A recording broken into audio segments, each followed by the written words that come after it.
Today we're going to be looking at the theme of family in A Christmas Carol through a selection of quotes that I've taken from throughout the novel. So we're going to begin at and look at the relationship between Scrooge and Marley.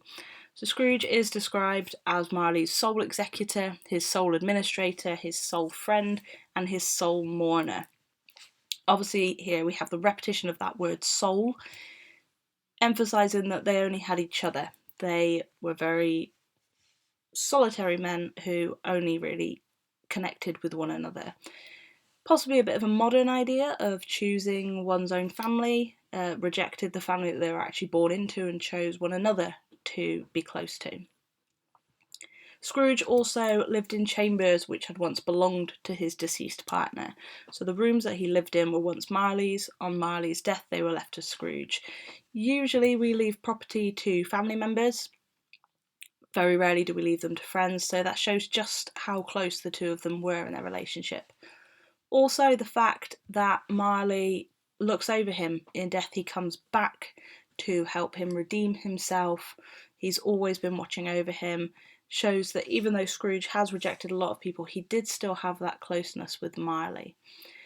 But this insular relationship, just the two of them, it sets a mood that is later contrasted in Stave 3 with lots of images of happy families.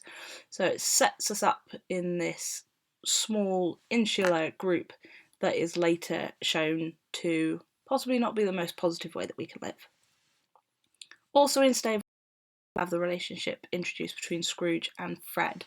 So Scrooge, as you may remember, is described as solitary as an oyster.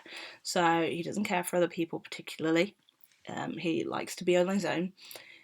Also, the image of an oyster, hard on the outside, soft on the inside sometimes, something precious in there. Oysters often have pearls within them. So this suggests that even though he has a hard outer shell, maybe there is something in him that is worth saving, that is worth redeeming. Fred describes their relationship. He says, "We have never had any quarrel." So Fred doesn't understand this distance between them. It's obvious that Fan's death closed off Scrooge. Maybe it's too painful to see Fred because he reminds him so much of her, which is probably the reason why Fred still wants a relationship. Scrooge is the last connection to his mother. He keeps trying to build up this relationship, even though there is this distance and this constant refusal. Moving on to stave two, we have the relationship introduced between Scrooge and Fan, his younger sister. So Scrooge is again described as a solitary child, neglected by his friends, left there still. So we have that link back to the opening description. He's once again being described as solitary. And he wept to see his poor forgotten self. Now, we don't know exactly who has forgotten him, whether it's his family, whether it's his friends, but because of this, he's forced to create his own companionship.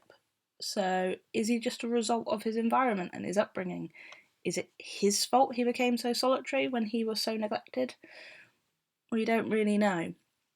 But this suggests to us his solitary later life. But there's a lot of foreshadowing in these interactions with Fan. We have the moment when she says, "Father is so much kinder than he used to be."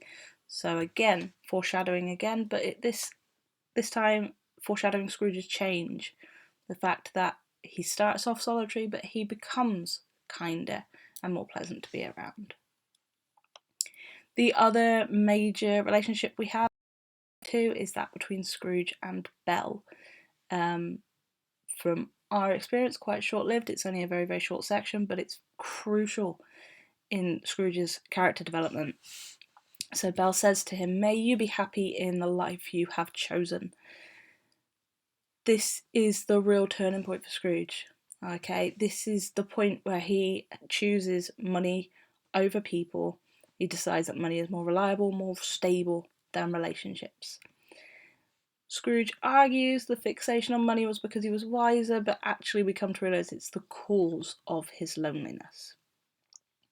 The ghost also takes him to visit Belle when she is older, when she's surrounded by all her family. She's described as with a laughing face. even though her family is loud and chaotic and hectic, there's so much joy there. She is surrounded with children, surrounded by other people. This reflects the joy at Fred's own party, where he's surrounded by friends and family. Also suggestive of Queen Victoria's large family, the model to Victorian people, large families, lots of children. It's what people aimed to attain. We also come across lots of other families that we just have snapshots of in Stave, in which families are related very closely to happiness. So we have the Fezziwigs. In came Mrs. Fezziwig, one vast substantial smile. In come the three Miss Fezziwigs, beaming and lovable. So Dickens is suggesting that the bigger the family, the more happiness that there is around. Every family that they visit, from Cratchit's to Fred to all of these strangers, are happy because they're together. So they visit all of these other families. Many homes they visited, always with a happy end. Happy, grateful, pleased with one another. So they're happy because they are together. That is why they're enjoying themselves so much. It's this Victorian ideal again of large families, of being together at Christmas time. So Scrooge's loneliness here is really shown to be a major factor in his own unhappiness. So we've seen all of these different families, and then when we hit Stave 5, when he wakes up, he starts trying to rebuild all of those relationships that he has been shown to be so broken. So first of all, he goes to visit his nephew, and he kind of sneaks in through the door. Says, "I have come to dinner, will you let me in, Fred?" This is him asking forgiveness. And because it's family, he doesn't actually have to say it. He just says, "Will you let me in?" He's let in, they have dinner, it's all very nice and normal. So there's a transformation here from him being the master of Fred, ordering him to do things, to treating him as an equal, asking him questions, not ordering him about. And obviously the massive relationship that is key to the whole novel is the relationship with Tiny Tim. So Tiny Tim, who did not die, he was a second father to him. So maybe here he's aiming to be the father that he lacked when he was a child. He's aiming to be that father figure that he wanted. And once again, he's choosing another relationship. He is choosing who he wants to be family with. As I said, quite a modern ideal possibly, but one that Dickens talks about again and again. So the idea of family and relationships being crucial to happiness, but also being something that can be fixed and that can be changed, and nothing is kind of set in stone. Everyone can forgive and come close together again.